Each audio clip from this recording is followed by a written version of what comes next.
આવી જાય ને એ ભારત વર્ષનું લોક સાહિત્ય છે. દુનિયાના દેશોને લુગડા કેમ પહેરવા એ ખબર નહોતી, તેથી મારા ભારતમાં સનાતન સાધુડાઓની યુનિવર્સિટીઓ હાલતી હતી. તક્ષશિલા, નાલંદા, કોકદી વાંચો તો ખબર પડે. એ પરંપરાની વાતો આજે મારે આપને આગળ કરવી છે. એટલે એક દ્રષ્ટાંત કે આ સમૂહ લગ્નોત્સવ ઉજવો છો, સમાજના કામ કરો છો, આવડું મોટું ઉમિયા ધામ બની રહ્યું છે, એમાં 18 વર્ષની ત્યાં હોસ્પિટલોથી લઈ શિક્ષણથી લઈને બધું મળવાનું છે. એટલે એક દ્રષ્ટાંત મને ગમે છે. પછી દુહાસનથી મારી પાસે જે વાતો છે એ આપના આગળ અમે બધા તમને મજા કરાવવા આવ્યા છે. પણ મને ગમે, નાનો હતો મારા માં વાર્તા કરતા નાનકડી, અને મને યાદ આવી આ કીધા જેવી છે. એટલે એક દરિયાને કાંઠે ટીટોડી ને ટીટોડો રહેતા હતા બે ને, એમાં ઈંડા મૂક્યા ટીટોડીએ, 4 ઈંડા મૂક્યા ને ટીટોડી ટીટોડો બે ચણસણમાં વહી ગયા. તમે કદાચ સાંભળેલી વાત છે. અને એમાં દરિયામાં વીળ આવી, હસ બસે સાગર લોડ હળ હળ ગગન સુનું નોબત ગળે. એને વીળ આવીને ઈંડા લઈને વહી ગઈ વીળ દરિયાની. ટીટોડી ટીટોડો આવ્યા, જોયું તો ઈંડા નહીં, ખબર પડી દરિયાનું પાણી આવી ગયેલું છે અહીં સુધી અને ઈંડા લઈ ગયું છે. એટલે દરિયાને ટીટોડી ટીટોડા વિનંતી કરી, ઈંડા અમારા દઈ દો, તમે તો સમર્થ કેવા દેવ દેવા, પણ એમ તો ક્યાંથી દે. એટલે પછી ટીટોડી કીધું ટીટોડાને કે હવે તમારે જે કરવું હોય, મેં મારો રસ્તો કાઢી લીધો. શું? ટીટોડી ઉડી અને કાંકરા દરિયાના કાંઠેથી લઈ લઈને દરિયા મેડી નાખવા, ચાંચમાં લઈ લઈને. ટીટોડાએ કીધું શું કરે? કે બુરી દેવો છે. હે કે બુરી દેવો? એને કદાચ અભિમાન હોય દરિયાને, હું આવડો મોટો છું, ગમે એના બચ્ચા લઈ લઉં, ઈંડા લઈ લઉં, બુરી દઉં દરિયાને. ટીટોડો કે તને બુદ્ધિ છે? દરિયો કોઈ દી બુરાય તો કે સલાહની મૂળ જરૂર નથી, અપાય તો સહકાર આપો, સાનું મને બેહો. આ મોટી વાત છે. અપાય તો સહકાર આપો, નકર સાના મના બેહો. ટીટોડે વિચાર કર્યો સાચી વાત છે, સલાહ નહીં સહકાર આપવો જોઈએ. એ મીડ્યો તો કાંકરા લઈ લઈને નાખવા. એમાં ચકલીનું ટોળું નીકળ્યું ચી ચી કરતું. એને પૂછ્યું હું કરો? દરિયો બુરી દેવો, કાં તો ઈંડા લઈ ગયો. કે તમે બે ખબર વગર ના છો, દરિયા બુરાય તો કે સલાહની મૂળ જરૂર નથી, અપાય તો સહકાર આપો, નકર નીકળો. શકલાએ વિચાર કર્યો ખાસી વાત છે, સહકાર આપવો જોઈએ. શકલાએ કાંકરીઓ લઈ લઈને ચાંચમાં નાખવા માંડ્યા. કાબરીનું ટોળું નીકળ્યું, એની વાત તો કે સલાહ નહીં સહકાર આપો, ઈ વળગી ગયા. બગલાનું ટોળું નીકળ્યું, એની વાત સલાહ નહીં સહકાર આપો, ઈ વળગી ગયા. એક પછી એક બધા પંખીડાઓ વળગી ગયા દરિયાને કાંઠે, બહાટી બોલવા માંડી. તમને વિચાર થાય ગમે એટલા થાય તો દરિયો થોડો થાકવાનો છે, પણ આગળ જોઈજો. ઈ બહાટી બોલી, એમાં ગરુડ દેવ ને નીકળ્યા. એને ખબર પડી કે નાયત શું ભેળી થઈ, અને જાજી નાયત ભેળી થાય ગરુડ નાયતના પ્રમુખની નજરું જાય તરત ભેગું થાવ.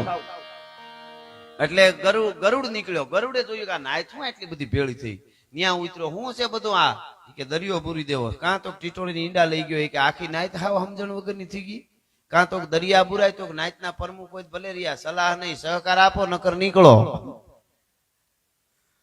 અપાય તો સહકાર આપો, નકર નીકળો. એ કે એને વિચાર થયો કે નાયતે અમીર્યા નાયતે થર્યા, વાતે સાચી છે. તો ગરુડ તો પાંખોમાં મોટી મોટી શીલાઓ લઈને ધ્રુવાંગ દરિયામાં મીંડા નાખવા. બધા પંખીડા ઉત્સાહમાં આવી ગયા કે અમારી નાયતના પ્રમુખ આવી ગયા, હવે તો ડૂચા કાઢી નાખી દરિયાના. વળે એમ પ્રમુખોને સમજવું જોઈએ, ખાલી ઘડી ખોટે ખોટામાં આમ કરે ને તોય નાયતને ઘણો ઉત્સાહ આવી જાય. એ સમજ્યા જેવી વાત છે આ, બહુ મોટી વાત છે આ. બધા બાટી ભગવાન વિચારે 2-3 થી થઈ કે ગરુડ ક્યાં ગયા, મારે ક્યાંક જવું હોય ઓસિંતાનું. ભગવાન નારાયણ ઉતર્યા, પોતે દરિયાને કાંઠે આવ્યા. આવીને જોવે તો ગરુડ જામ્યો ને આખી નાયત બહાટ્યું દરિયામાં, કાંકરા પાણા જેનાથી જે ઉપડે. ભગવાન કે એ ગરુડ અહીંયા આવ્યા. હું આ બહાટી? તો કે પ્રભુ બોલાવતા નહીં, અટાણે કામમાં છે. બધા નાયત ભેળા છે એમ છે કે હા ભગવાન તો ભગવાન હોય, પણ કે નાયત હોય ત્યાં ભેગું રહેવું પડે. કે પણ છે હું? ઈ કે દરિયાને બુરી દેવાની વાત છે. કાં તો કે ટીટોડીને ઈંડા લઈ ગયો ગરુડ. નાયત તો કદાચ અભણ બધા બજારા હોય તો ખબર ન પડતી હોય છે, ક્યાં કાબરા બગલા ટીટોડી. તું ગરુડ તને જ ખબર પડે ને દરિયો કોઈથી બુરાય તો ભગવાન હોય તો પગે લાગવું. સલાહની જરૂર નથી, અટાણે સહકારની જરૂર છે. સલાહ રેવા દો, સલાહ રેવા દો. અટાણે સહકારની જરૂર છે. અપાય તો આપો, નકર ઘડીક વાર બેહો સાના મના. કે તું આવી નહીં, આવું જ નહીં. મારી નાયતની જીત થાય પછી અહીંથી ઉભો થાવ. અહીંથી ત્યાં સુધી આવું નહીં, આ બહાટી જ બોલાવાની. ભગવાને જ કર્યું કે હવે આ ગરુડે નહીં આવે. ભગવાને આમ આંગળી કરી, સુદર્શન ચક્ર ફરવા માંડ્યું. દરિયો પ્રગટ થઈ ગયો. પ્રભુ કમળાપતિ મંગળ કરણ સુકારણ જય જય જય જગદીશ જીઓ. પ્રભુ કાંઈ વાંક ખરો? તો હું છે આ બધો ડખો હું પણ કયો તો ખરા. ઈ કે ટીટોડી ઈંડા લઈ ગયો? કે હા હા ભગવાન લઈ ગયો. પાછા દેવા છે કે હુકવી દઉં? ઈ કે અરે લે પ્રભુ આગળ દે. એમાં હું તો અમારો પાડોશીની વાત હતી, એમાં તો ટીટોડી મને ડાયરેક્ટ કરી દેવું જોઈએ ને. આ હું મોટી વાત કરવાની ક્યાં જરૂર જ હતી કાંઈ. પછી દરિયા મંડે ફે ફે કરવા. ના જ એક થાય તો દરિયાઈ મંડે કેંગે ફેફે કરવા કે અમે પાડોહી જતા ને અમારે દાયરે કરી દેવાની જરૂર હતી. આટલી બધી ક્યાં વાત ભગવાન સુધી પુગાડવાની વાત જ ક્યાં હતી. એટલે કદાચ આ રજત જયંતિ મહોત્સવ આપણે ઉજવો છો, હજી તો સુવર્ણ જયંતિ હતી, તમે ભૂગો એવી ભગવતી ઉમિયાને પ્રાર્થના, જોગમાયાને પ્રાર્થના અને ભૂગવાના છો. પટેલ સમાજ એક પટેલ સમાજનું જ કરે કામ એટલું નથી, 18 વર્ણ માટે જોડાયેલો સમાજ છે અને 18 વર્ણના કામ કરે છે. એટલે જગદંબા એને ખૂબ શક્તિ આપે. એટલે દુહાસનથી શરૂઆત કરું છું. તોય ધકમાર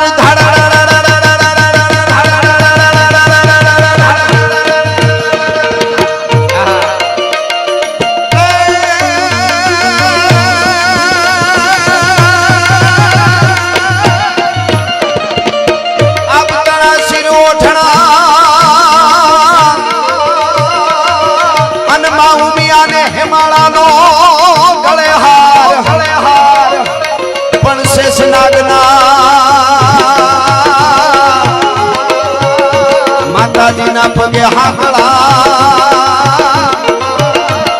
એ મારી શક્તિ સજે સણગા. ખમા ખમા હવે હા એ હો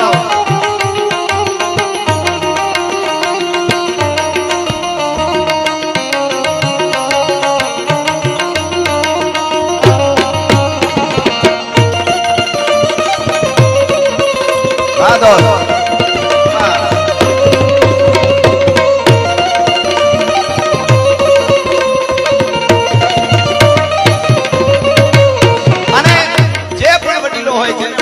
આપ્યું હોય, જગદંબાએ આપ્યું હોય, એને સમય મેળ્યો ત્યારે કરી લેવું કામ. વરસાદ આપણો બાપ છે, આપ જાણો છો. વરસાદ વગર અન્નદાતા ખેડૂને કહેવાય, પણ એનોય અન્નદાતા હોય તો વરસાદ છે, આપ જાણો છો. વરસાદ વગર ખોટું ને દુનિયામાં, આપ બધાય સ્વીકારો. વરસાદ આવે તો ઝૂંપડામાં રહેવા વાળાને મજા આવે ને હવેલીઓમાં રહેવા વાળાને મજા આવે ને બધાને મજા આવે, બરાબર, બધાને મજા આવે. ઈનો ઈ વરસાદ, મારો બાપુ આવ્યો, મારો બાપલીઓ વરસાદ આવ્યો, મોજના તોરા છૂટી જાય. ઈનો ઈ અત્યારે આવે તો મરો મરો આમ આખો જાય થારું કે અહીંયા બધું ફલાય છે. કઈ ને આપણે કઈ ને આપણે શું કામે ખબર, ટાણું નથી. એટલે કહેવાનો મારો શબ્દ અહીંયા સુર ઈ છે, સમય મેળ્યો હોય તેથી વરહી રહેજો, બાકી વરસાદ ને દુનિયા કહી દે કે આખો જા તો આપણું હું વેલ્યુ ભલા માણસ. આ બહુ મોટી વાત છે. જે સમયે નથી વર્યા એ રહી ગયા છે, એ હકીકત છે. ને કેટલા એવા કાર્યક્રમોમાં અમને અનુભવ થયા છે. ગામમાં મંદિર બનાવવાનું હોય, કથા હોય, મોટો ધર્મોત્સવ ઉજવવાનો હોય તો 15 જણા એવા ઉભા હોય, અમે છેલ્લે ઉભા છે. તમારે ફાળો કરીને બધું કરો, છેલ્લે બધો મોટો ખર્ચો, છેલ્લે અમે ઉભા છે. કાર્યક્રમ પૂરો થઈ જાય તો ઓલા કે શું થયું, કેટલું અમારે, તો કે ના એ બધું થઈ ગયું, તમે છેલ્લે ઉભા છો ને, ઉભા રહ્યો. હા, એ ગણે ના ગણે કામ ઉકેલી જ દે છે. એવા કેટલાય ઉભા રહ્યા છે, છેલ્લે અમે ઉભા રહ્યા, અમારે દેવું તું લાભ ન મળ્યો. જેને જેને હાચવા ટાણા એના ઇતિહાસ લખાણા લ્યો ની. ટાણું હાચવાની એક સ્થાનની કિંમત છે ને એક ટાણાની કિંમત છે. અત્યારે પ્રોગ્રામમાં અહીંયા ખૂંટીઓ આમથી આવે હાંડડો તો લાકડી લઈને દોડવું પડે. ઓહો, કોકને લગાડશે, કાઢો કાઢો. ઈનો ઈ ભોળાનાથના મંદિરે જઈને ઉભું રહ્યો સવારે બધા નંદીદેવની જય. સ્થાનની કિંમત છે કે સ્થાનની જ કિંમત છે. જે સ્થાન લઈને આવ્યો છું એ સ્થાનની ઇજ્જત રાખી છે અને માનવતા પૂર્વક જીવી અને ઇન્સાનની ઇજ્જત રાખી છે ભલા માણસ. ટાણાની કિંમત અને સ્થાનની. ટાણાની શું, માતાઓ બહેનો અહીં બેઠા છે, મારે કેવું છે, ટાણાની એવી કિંમત છે. કોઈ બેન દીકરી પૈસા વાળા હાહરિયામાં હાહરે હોય, કરોડોપતિ હોય હાહરિયું, ભાઈ ગરીબ હોય, બેન ને હાહરિયું કરોડપતિ હોય, ઈ બેન ના ભાણિયાઓના દીકરી દીકરાઓના લગ્ન હોય. અને પછી મામેરા વાળા હારું લગાડવા હાહરિયું રૂપિયા વાળું, એટલે ઘણા લાખો રૂપિયાના મામેરા લઈને આવતા હોય ને બધા ઉભા હોય ને, પણ બેન રાહ જોતી હોય. માડીના ચાંદલીઓ ઈગો ને હરણ્યું હાથમી મામેરાના ટાણા વૈયા જશે. એ બેન રાહ જોતી હોય કોની ખબર, ભાઈની. અને ગરીબ ભાઈ અભેરાયથી કાંધિયાથી જૂનો ત્રાહડો ઉતારી કહેરાન્યા ગહાવી નવા જેવો કરી તૂટલ પસેડીમાં બાંધી અને મામેરામાં ઉભો રહીએ ને જઈને, બેનને લાખો રૂપિયાના મામેરા ન દેખાય, ભાઈનો ત્રાહડો દેખાતો હોય, ટાણે આવીને ઉભો રહ્યો મારો વીરલો, બસ બીજું મારે કાંઈ જોતું નથી સાહેબ. એ ટાણાની કિંમત છે. જેને હાચવા ટાણા એના ઇતિહાસ લખાણા. આ શરૂ કર્યું હોય છે સમૂહ લગ્નોત્સવ 25 વર્ષ પહેલા. પેલું ટાણું હાંસવું એને હું અહીંથી વંદન કરું છું. અજાણ સુધી એમને માયલું આવે છે, જે શરૂઆત થઈ છે સાહેબ ટાણા. અને ઈની બેન ગરીબ હોય, ભાઈ કરોડોપતિ હોય, હાલો, અને બેન ને ત્યાં લગ્ન હોય, અને ભાઈ કે એકચ્યુઅલી દુબઈમાં મીટિંગ છે, લગ્નમાં તો ભાણિયાને નહીં પહોંચી શકું, પછી આવી જઈશ. અને પછી દુબઈ થી ડાયમંડ નો હાર લઈ આવે અને આવીને એમ કે લે બેન તારા હાટું થઈને જો ડાયમંડ નો હાર ટાકણખાર બેન હોય તો કહી દે ભિખારીને દઈ દેજે, તારી જરૂર હતી, મારે તારો હારે નથી જોતો ને હીરાય નથી જોતા ભલા માણસ. જેણે જેણે હાચવા ટાણા એટલે આ દુહો સાંભળજો. પણ ચોમા